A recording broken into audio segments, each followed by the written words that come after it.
mlango mwingine kwa leo.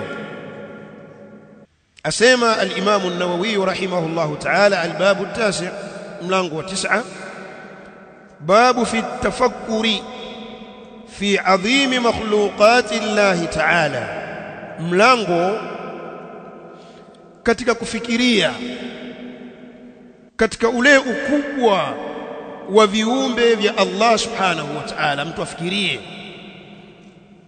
akiangalia mbingu namna ilivyo, akiangalia ardhi namna Allah alivyoitandaza, basi ifike mahala mwanadamu afikirie. Babu fi tafakkuri, mlango katika kufikiria fi adhimi makhluqati Allah ta'ala, katika ule ukubwa wa viumbe vya Allah subhanahu wa ta'ala. Ukifikiria viumbe vya Allah subhanahu wa ta'ala, na wewe na hiyo hajmu yako ulionayo, utajiona wewe ni mdogo sana, dhaifu sana, kwa sababu kuna viumbe vikubwa zaidi yako. Bali hilo linaweza kukupelekea usinyanyue na kujikweza, kwa sababu viumbe vya Allah subhanahu wa ta'ala viko vikubwa zaidi yako, wewe utajiona ni dhaifu.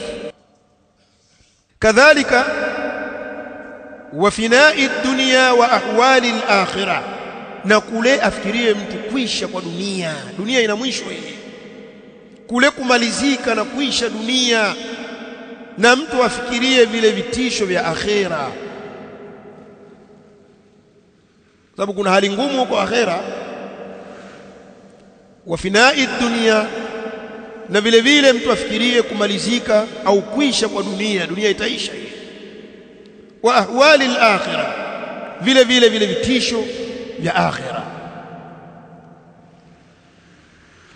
Wasairi umurihima, na afikirie vitu vingine vya viwili hivyo, vitu vingine vipatikanavyo duniani, vitu vingine vipatikanavyo akhira. Mtu afikirie. Wa taksiri nafsi, na ule yale mapungufu ya nafsi, kwa sababu mwanadamu ameumbwa na mapungufu bwana. Wa taksiri nafsi, na yale mapungufu ya nafsi. Wa tahdhibiha, na kuyanyoosha na kuyafanya sawa hayo mapungufu ya nafsi, au kuinyoosha hiyo nafsi. Tahdhib ni ile taqwim wa tahsin wa tanqiyah, kule kuisafisha nafsi na kuinyoosha nafsi, kuiweka sawa nafsi. Wa hamliha ala al-istiqamati, vile vile na kuibeba hiyo nafsi na kuipeleka na kuielekeza katika istiqama. Yote haya yawe hivyo. Yani mtu mwanadamu afikirie nafsi na yale mapungufu yake, kisha achukulie ile nafsi yake, ajipange ipasavyo katika kuielekeza nafsi yake katika jambo la istiqama. Mlango huu unazungumzia haya, na hizi aya ambazo Sheikh amezitaja hizi baada ya mlango huu ni shahidi katika hilo. Aya ya kwanza katika mlango ni kama alivyotaja al-Imam an-Nawawi rahimahullahu ta'ala, qala Allah ta'ala, kasema Allah aliyetukuka. Kisha kaleta aya hiyo, innama a'idhukum biwahida. Lakini mwanzo wa aya, qul innama a'idhukum biwahida, sema Muhammad, hakika si vingine mimi ninakunasihini, ninakuwaidhini kwa jambo moja tu. Innama a'idhukum biwahida, hakika si vingine mimi ninakuwaidhini, ninakunasihini kwa jambo moja tu. An taqumu lillah, simameni kwa ajili ya Allah. Ninakunasihini kwa jambo moja tu, ninyi simameni kwa ajili ya Allah, msimame kwa ajili ya Allah. Mathna wa furada, wawili wawili na mmoja mmoja, simameni kwa ajili ya Allah. thumma tatafakkaru, kisha fikirieni. Ndio tafakuri hiyo thumma tatafakkaru, kisha fikirieni. Ma bisahibikum min jinna, hakuwa huyu sahibu yenu, yani Muhammad, hakuwa huyu mwenzenu kuwa anauenda wazimu, ana wazimu. Sio hivyo, kwa sababu Mtume sallallahu alayhi wasallama wakati anafikisha neno hili la dini, anafikisha da'wa, kaambiwa maneno mengi sana. Miongoni mwa maneno kaambiwa majnun, aishairun majnun, mshairi mwenda wazimu. Walikuwa wanamtungia maneno hayo Mtume alayhi salam. Sasa wanaambiwa, kaambiwa Mtume sallallahu alayhi wasallam sema, hakika mimi si vingine, hakika mimi ninakuwaidhini, ninakunasihini kwa jambo moja tu, simameni kwa ajili ya Allah subhanahu wa ta'ala, wawili wawili, mmoja mmoja. Thumma tatafakkaru, kisha fikirini. Ma bisahibikum min jinna, hakuwa huyu mwenzenu, yani Muhammad, hakuwa yeye anawenda wazimu. Yeye si mwenda wazimu, bali huyu ni muonyaji bwana. Wakaambiwa hivyo, swala kufikiria, sio maropoka tu, mwenda wazimu, sijui mshairi. Fikirieni jambo hili, ninakuwaidhini, ninakunasihini, mfikirie jambo hili. وقال تعالى, na Allah akasema alitukuka, inna fi khalqi samawati wal ard, hakika katika kuumbwa mbingu na ardhi, wa ikhtilafi al-layli wan nahar, na kule kukhtilafiana usiku na mchana, la ayatin li ulil albab, kuna ishara tosha kabisa kwa watu wenye akili.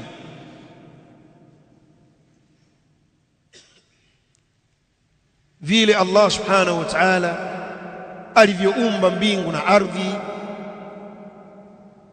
kule kukhtilafiana na kupishana kwa usiku na mchana, kuna ishara tosha kwa watu wenye akili.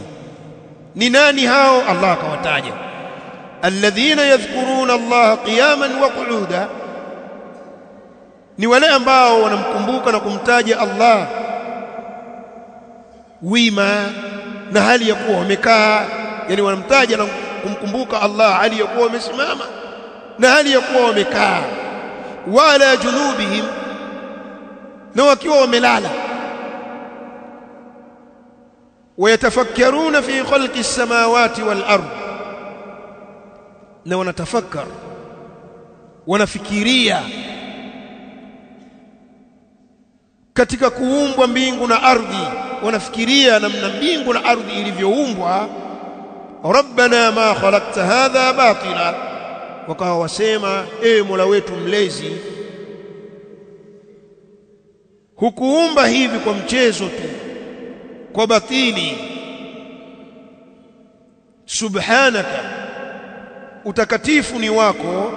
Fakina adhaban nar, na utukinge kutokana na adhabu ya moto. Wayatafakkaruna fi khalqi as-samawati wal ard, na wakawa wanafikiria, wanatafakkar katika kuumbwa mbingu na ardhi. Rabbana ma khalaqta hadha batila, wakawa wanasema, Mola wetu mlezi, hukuumba hivi kwa mchezo tu. Subhanaka, umetakasika wewe Allah, utakatifu ni wako. Fakina adhaban nar, basi tukinge sisi kutokana na adhabu ya moto. Katika aya kumetaja suala kutafakkar. Ashahidi katika mlango, nataka mtu atafakkar, achukue muda wake,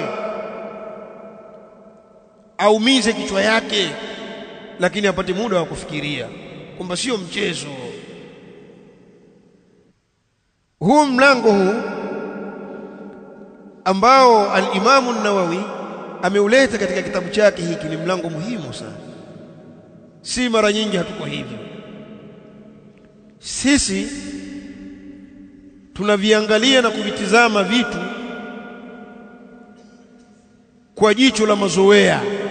Yaani sisi tuna mazoea sisi. Yaani mfano, wewe ukiona usiku waingia, mchana umetoweka, au usiku umetoweka, mchana umeingia, wewe unaona kawaida kabisa kwa sababu ya mazoea. Yaani wewe umezoea hivyo.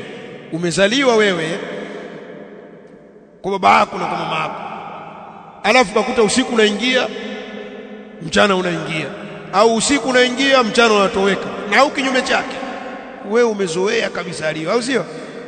Mazoea yamekujenga wewe. Yaani unaona kawaida tu. Huo ni jambo la ajabu. Kadhalika hata hili jambo la umezaliwa wewe ukakuta jua latoka mashariki huku ekea magharibi, umezoea kabisa, unaona kawaida kabisa. Huo ni ajabu. Lakini waonaje wewe siku jua likitoka magharibi? Waonaje? Na hiyo hali ipo. Sio tutoa mifano tu, ipo. Kuna siku jua litachomezea huku, litatokea huku. Sasa pale watu watapata akili. Kwa sababu natoka huku kila siku, amezoea yeye. Aona kawaida tu, wala hajiulizi, wala hafikirii. Lakini jua likichomoka huku, ataanza kufikiria. Ataona sio kawaida, au sio? Kwa nini wakati linatoka huku ulikuwa unaona kawaida? Alafu leo limetoka hivi, uone sio kawaida. Kwa nini? Ni mazoea tu unayo. Kumbe hata kutoka huku jua pia sio kawaida. Wewe umezoea tu. Sasa futeni mazoea. Yataka hivi vitu situifikirie, tuviingize akilini. Lakini yote hii ni kwa ajili ya kumtambua Allah subhanahu wa ta'ala. وقال الله تعالى, na akasema Allah aliyetukuka, afala yanzuruna ila al-ibli kayfa khuliqat, je, hawamtizami ngamia jinsi alivyoumbwa? Yani hapa kuna swala la kufikiria. Je, nyinyi hawamtizami ngamia jinsi alivyoumbwa? Yani chukua muda, fikiria. Na kwa hakika kwa ngamia kuna maajabu mengi sana kwa yale maumbile yake. Jambo liko wazi, ngamia anaweza akanywa maji leo, basi miezi ikakatika hata sipopata maji, atembea tu. Basi angalieni, tazameni kwa huyu mnyama ngamia jinsi alivyoumbwa. Wa ila as-samai kaifa rufi'at, na mbingu jinsi ilivyonyanyuliwa mbingu. Mazingatio kabisa. Lakini siona kawaida Sheikh, au sio? Mazoea. Kwa sababu mbingu imenyanyuliwa bighairi amadin tarawunaha, pasi na nguzo mnazoziona ninyi, iko juu kabisa. Lakini jambo hili limekuwa ni mazoea na hakuna mtu anawaidhika nalo. Hauna kawaida tu, amezaliwa akakuta hivi. Lakini leo ijengwe nyumba ya kawaida tu yenye upana au msikiti mfano, alafu ndani yake hakuna nguzo. Tena msikiti sio mkubwa hivyo, lakini ndani hakuna nguzo. Mtu anafika mahali anashangaa, ana msikiti ule umejengwa hakuna nguzo. Yani ona ajabu, kama msikiti tu. Lakini wewe ushangai, hii mbingu kwa mapana yake hakuna nguzo unaiona wewe. Hili jambo si jambo la kushangaza, wala upati muda wa kufikiria wewe. Unaona kawaida kabisa. Lakini Allah anatukumbusha, wa ila as-samai kaifa rufi'at, na pia waitizame mbingu jinsi ilivyonyanyuliwa pasi na nguzo ambazo sisi tuziona. Mazingatio. Wa ila al-jibali kaifa nusibat, na milima majabali ile milima ile, vipi au jinsi ilivyothibitishwa, ilivyokitishwa katika ardhi. Tunaona kawaida tu, kuna mtu anawaidhika, Allahumma wachache ambao wanasoma haya maandiko alafu akafika kwenye milima akafikiria lakini kawaida una kawaida tu,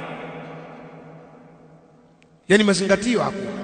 Sasa Sheikh anayataja haya, nataka tufikirie, tupate mazingatio kwa hivi ambavyo Sheikh anavitaja. Wa ila al-ardi kaifa sutihat, na ardhi, yani itazameni ardhi jinsi ilivyotandazwa kwa mapana yake. Kisha Allah akasema fadhakkir inma anta mudhakkir, kumbusha, hakika si vingine, wewe ni mkumbushaji tu. Wewe Muhammad kumbusha, si vingine, wewe ni mkumbushaji tu. Aya zote hizi kuzisoma zinazungumzia suala la kutafakar, kufikiria viumbe vya Allah subhanahu wa ta'ala. وقال تعالى na Allah akasema aliyetukuka, afalam yasiru fil ardi fayanzuru kayfa kana aqibatu almukaththibin au kayfa kana aqibatu alladhina kanu min qablihim. Afalam yasiru fil ardi, hivyo watembei ardhini hawa, fayanzuru, wakatizama mpaka mwisho wa ayati zimekuja tofauti tofauti lakini lengo la maneno haya ni kwamba watu watembee katika ardhi alafu watizame ili wapate kufikiria. Ni mmoja mtatizama ule mwisho wa wale watu waliopita kabla yetu ilikuwaje, pia kuna mazingatio.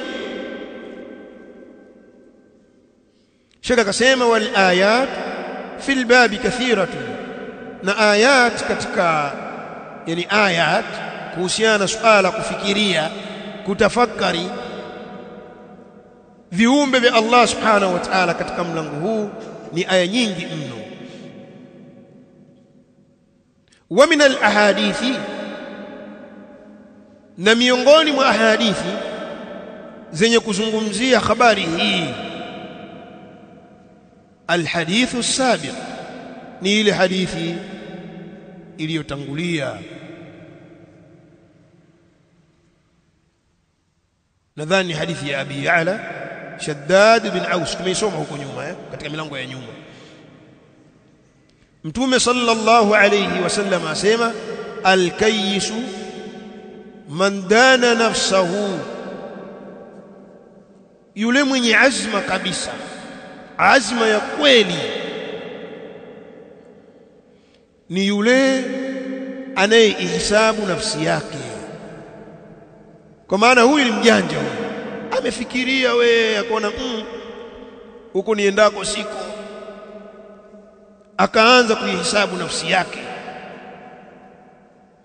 Kama alikuwa anaenda ndivyo sivyo, akaamua kurudi, akashika njia ya usawa.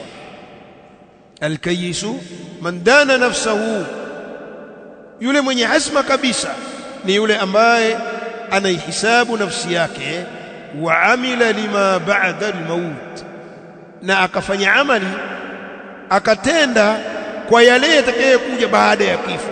Yani mtu akafanya amali, matendo ambayo yatakuja kumsaidia yeye baada ya kifo. Lakini hadithi hii tuliitaja hii kwamba kuna maneno ya ahlul ilm, tulitaja hivi kwamba kuna dhaifu lakini maana ya hadithi ni sahihi kabisa.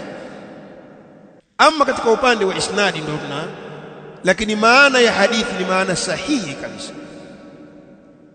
Mtu mjanja mwenye akili hasa, mwenye azma hasa, ni yule ambaye anahisabu nafsi yake, kila mara aichunguza nafsi yake, aitia hisabuni nafsi yake, alafu akiona kwamba hivi ninavyoenda sivyo, basi anarudi, anakaa katika usawa. Lakini kama tulivyoona katika darasa za nyuma kuwa hadithi ina dhaifu ndani yake, Sheikh akaanza kusherehesha hizi ayat katika mlango huu alafu ndiyo hadithi moja tu hiyo katika mlango, au sio? Kwenu kwa hivyo hiyo tu imetajwa alafu mlango umeisha, kwa maana mlango ayati na hadithi hiyo, lakini hadithi tumeona ina dhaifu ndani yake, lakini maana yake ni sahihi. Biidhnillahi alkarim,